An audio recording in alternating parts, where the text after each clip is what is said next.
নমস্কার বন্ধুরা, অনেকের কমেন্ট আমার কাছে আসছে বা অনেকেই আমার কাছে জানতে চাইছেন যে স্যার আমরা যখন সিটেট অ্যাপ্লাই করতে যাচ্ছি তখন কিন্তু আমাদের এক্সাম সেন্টারের অপশন নাই। তো এই ক্ষেত্রে আমাদের এক্সামটা কোথায় পড়বে, না কি শুধু আমার ক্ষেত্রে এটা হচ্ছে না সবার ক্ষেত্রে এটা হচ্ছে? ঠিক আছে, নাম্বার ওয়ান। আর নাম্বার টু, অ্যাপ্লাই করার সময় কিছু জিনিস আপনাকে জানতে হবে, যে জিনিসগুলো আপনার জানা খুব দরকার। এগুলো যদি না জানুন তাহলে আপনার রেজাল্ট কিন্তু আসবে না। তো এই সবগুলো কথা আজকের এই ক্লাসে আমরা ছোট্ট করে আপনাদেরকে বুঝিয়ে দেওয়ার চেষ্টা করব, যত সংক্ষেপে পারা যায়। তো আশা রাখছি আপনারা দেখবেন। ক্লিয়ার?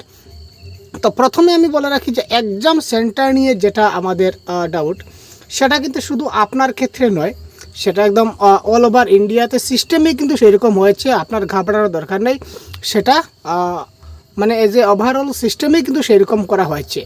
তো এই ক্ষেত্রে দুটো অপশন হতে পারে, এই ক্ষেত্রে দুটা কন্ডিশন হতে পারে। এক্সাম সেন্টারের ক্ষেত্রে দুটা এক্সাম সেন্টার যেহেতু আপনার এখানে নাই, তো তার পরিপ্রেক্ষিতে দুটো সেন্টার হতে পারে।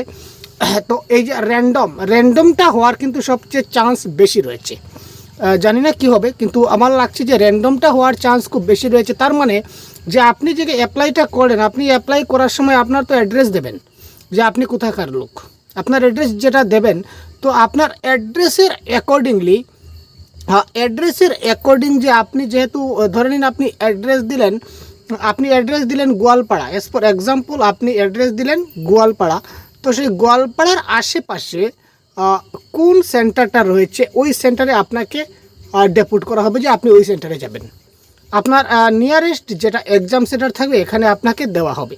তারপর কথা হচ্ছে, যদি এটা হয় তাহলে কিন্তু আপনাকে খুব তাড়াতাড়ি অ্যাপ্লাইটা করে নিতে হবে। কারণ যদি আপনি অ্যাপ্লাই করতে যদি দেরি করেন, আর এই আপনার নিয়ারেস্ট যে এক্সাম সেন্টার আছে এখানে যে একটা সিট ক্যাপাসিটি আছে, এটা যদি ফুল হয়ে যায় তাহলে কিন্তু আপনাকে এই সেন্টারের জায়গা দেওয়া হবে না, আপনাকে দূরে পাঠিয়ে দেওয়া হবে। তো তার মানে যদি র্যান্ডমলি করা হয়, আমার লাগছে র্যান্ডমলি করা হবে, যদি র্যান্ডমলি করা হয় তাহলে কিন্তু আপনি খুব তাড়াতাড়ি অ্যাপ্লাইটা করে নিন।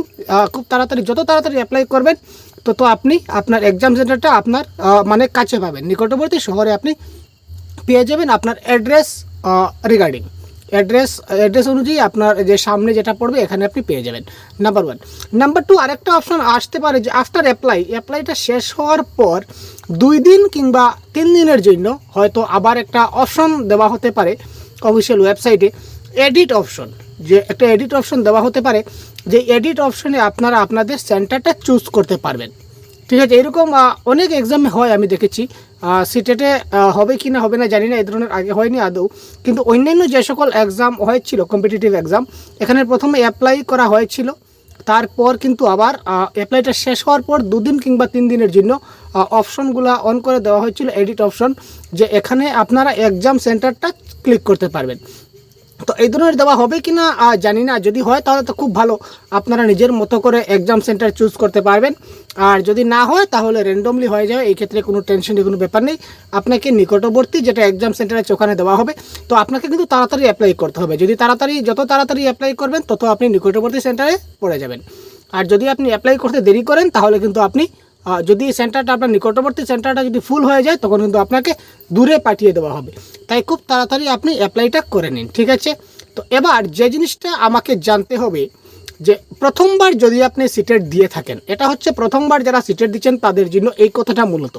যারা অলরেডি সিটেট দিয়েছেন আপনারা জানেন যে ল্যাঙ্গুয়েজ সিলেক্টের ক্ষেত্রে কিন্তু আপনারা ভুল করবেন না, নাম্বার ওয়ান। আর নাম্বার টু, যখন আপনারা যে জিনিসটা আমি বলতেছিলাম মূল কথা, যখন আপনারা অ্যাপ্লাই করতে যাবেন তখন আপনি নিজে যাবেন, আপনার বাবা কিংবা ভাই কিংবা যারা কম্পিউটার অ্যাপ্লাই করে তাদের উপর ভরসা করবেন না, আপনি নিজে যাবেন। কারণ কথাটা হচ্ছে, আমি বলে দিচ্ছি এই কারণে যে গত লাস্ট যে সিটেট পরীক্ষা হয়েছিল তার পরবর্তী সময়ে যখন অ্যাপ্লাই করার পর আমাকে অনেকে প্রায় বেশ কয়েকজন আমাকে মেসেজ করেছে বা ফোন করেছে যে স্যার আমার নামটা ভুল হয়ে প্রিন্ট এসে গেছে, আমার বাবার নামটা একটা স্পেলিংয়ে একটু গন্ডগোল হয়ে গেছে, বা আমার বাবার টাইটেলে একটু গন্ডগোল হয়ে গেছে, এবার কি করবো স্যার? দেখুন, এই জিনিসটা কিন্তু রিকভারি করার কোনো অপশন নাই, এবং রিকভারি করতেও কিন্তু অনেক কষ্ট হয়।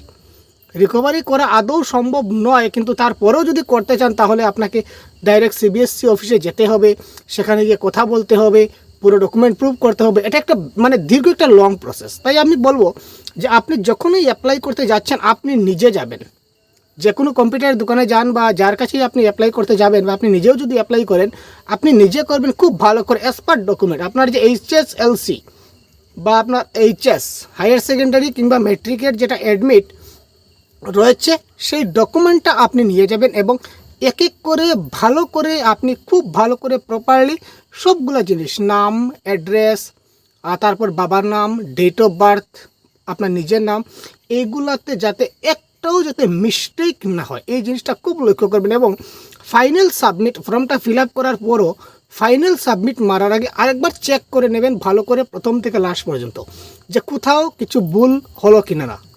ভালো করে দরকার হলে 2 মিনিটের জায়গায় আপনি আরও 2 মিনিট এক্সট্রা নিন, তবু আপনি একবার ভালো করে চেক করে কিন্তু এগুলা আপনি ফিল আপ করুন, নতুবা কিন্তু আপনার গণ্ডগোল হয়ে যাবে।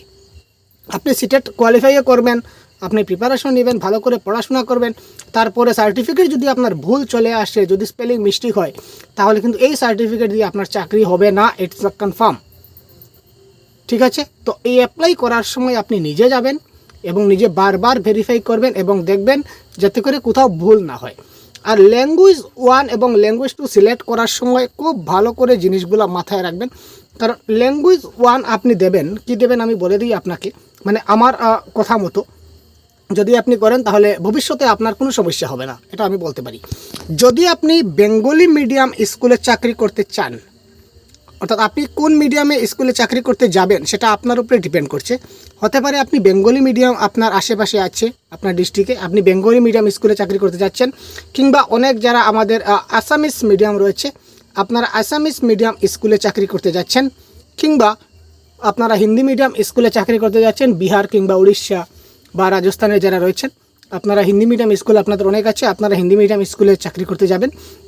তো আপনার যে মিডিয়ামের স্কুল হবে এটাকে আপনারা ল্যাঙ্গুয়েজ 1 হিসাবে সিলেক্ট করবেন। যদি বেঙ্গলি মিডিয়াম স্কুলে চাকরি করতে চান, যেমন ধরুন আমাদের বরাক ভ্যালি রয়েছে, কিংবা ওয়েস্ট বেঙ্গল রয়েছে, কিংবা আপার আসাম, কিংবা ত্রিপুরা, যে যে জায়গায় মানে বেঙ্গলি মিডিয়াম স্কুলগুলো অনেক রয়েছে যেখানে আপনারা অ্যাপ্লাই করবেন বলে ভেবে নিয়েছেন, সেই ক্ষেত্রে আপনারা ল্যাঙ্গুয়েজ 1টাকে আপনারা বেঙ্গলি নেবেন। যদি আপনি অ্যাসামিস মিডিয়ামে স্কুলে চাকরি করতে চান তাহলে আপনি ল্যাঙ্গুয়েজ 1কে অ্যাসামিস নেবেন। যদি হিন্দি মিডিয়াম স্কুলে চাকরি করতে চান তাহলে ল্যাঙ্গুয়েজ 1টা আপনি হিন্দি নেবেন। আর ল্যাঙ্গুয়েজ 2টা চেষ্টা করবেন ইংলিশ নেবার, কারণ ইংলিশ নিলে কি হয় পরবর্তী সময়ে যদি আপনি অ্যাডভার্টাইজমেন্ট যখনই আপনার আসবে তখন কোনো সমস্যা হবে না। এবার কথা হচ্ছে স্যার আমি সেকেন্ড ল্যাঙ্গুয়েজটা ইংলিশ না নিয়ে আমি কিন্তু অন্য ভাষা নিতে চাই, আপনি নিতে পারবেন, অসুবিধা নেই, আপনি সিটেট কোয়ালিফাই করবেন তাতেও কোনো সমস্যা নেই। যেমন ধরুন আমি অ্যাজ পার এক্সাম্পল আমি দিয়ে দিচ্ছি, যেমন ল্যাঙ্গুয়েজ 1 হচ্ছে বেঙ্গলি, আপনি ল্যাঙ্গুয়েজ 1 বেঙ্গলি নিলেন, আপনি যে ধরে নিন আপনি বেঙ্গলি মিডিয়াম স্কুলে চাকরি করতে যাচ্ছেন, আপনি ল্যাঙ্গুয়েজ 1টাকে আপনি বেঙ্গলি নিলেন এবং ল্যাঙ্গুয়েজ 2টাকে আপনি হিন্দি নিয়ে নিলেন। ঠিক আছে, আপনার কোনো সমস্যা নাই, আপনি কিন্তু সিটেট দিতে পারবেন, কোয়ালিফাই করবেন, ভালো নম্বর নিয়ে আসবেন, কোনো সমস্যা নাই। কিন্তু কখনো কখনো আমরা দেখেছি যেমন আমাদের আসামের ক্ষেত্রে কিংবা ওয়েস্ট বেঙ্গলের ক্ষেত্রে আমরা দেখেছি যেটা চাকরির যেটা বিজ্ঞাপন প্রকাশ হয়, আপনি সিটেট কোয়ালিফাই করার পর আপনি তো টিচিং জব করবেন, তো এই ক্ষেত্রে আপনার তো একটা অ্যাডভার্টাইজমেন্ট প্রকাশ পাবে, তারপর আপনি অ্যাপ্লাই করবেন, তারপর তো জব পাবেন। তো এই যে জবের যেটা অ্যাডভার্টাইজমেন্ট যেটা প্রকাশ হয় সেখানে কিন্তু কোনো অ্যাডভার্টাইজমেন্টে ক্লিয়ারলি মেনশন থাকে যে English as a second language হিসাবে আপনার থাকাটা বাধ্যতামূলক। এই ধরনের যদি অ্যাডভার্টাইজমেন্ট যদি প্রকাশ পেয়ে যায়, যদি প্রকাশ পায় পরবর্তী সময়, আর তারপর আপনার যদি সেকেন্ড ল্যাঙ্গুয়েজ ইংলিশ ছাড়া অন্য কোনো যদি ল্যাঙ্গুয়েজ থাকে তাহলে কিন্তু আপনি সেখানে এলিজিবল হবেন না, আপনি সেখানে চাকরি পাবেন না। আপনার সিটেট কোয়ালিফাই করেও কিন্তু সিটেটের সার্টিফিকেটটা আপনার মানে কি বলবো একদম মানে অকেজো হয়ে গেল, কোনো কাজে রইল না। আর যদি আপনি ইংলিশ সেকেন্ড ল্যাঙ্গুয়েজ নিয়ে নেন তাহলে আপনি একদম নো টেনশন, বি হ্যাপি, বিন্দাস, আপনি যে কোনো জায়গাতে যে কোনো ক্ষেত্রে আপনি অ্যাপ্লাই করতে পারবেন।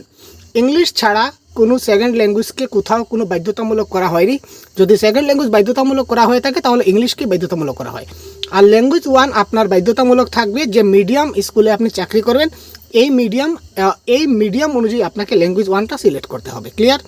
আর ল্যাঙ্গুয়েজ 1 ল্যাঙ্গুয়েজ 2 এই ব্যাপারটা আপনি খুব ভালো করে মাথায় রেখে আপনি আগে থেকে ভেবে নিয়ে আপনি অ্যাপ্লাই যখন করতে যাবেন আগে থেকে ভেবে আপনি যাবেন। ঠিক আছে, আর যে নামগুলো রয়েছে ডকুমেন্ট যেগুলো ফিল আপ করবেন সেগুলো অ্যাজ পার ডকুমেন্ট আপনি অ্যাজ পার যে আপনার অ্যাডমিট কার্ড সেই অনুযায়ী আপনি ফিল আপ করবেন। ঠিক আছে ভাই, তো এই কথাগুলি আপনাদের বলার ছিল। তার কারণ কি, কারণ অনেক ক্ষেত্রে আমরা দেখতে পাই যে ওই জিনিসগুলো নিয়ে কিন্তু পরবর্তী সময় আমাদের কিন্তু পস্তাতে হয়। তো আজকের আমার এই ভিডিওটা বানানোর মূল উদ্দেশ্য হচ্ছে পরবর্তী সময় আপনাদের যাতে কোনো অসুবিধা না হয়, যাতে আপনাদের পরবর্তী কোনো সমস্যা না হয়, এই জন্য আমি ভিডিওটা তৈরি করলাম।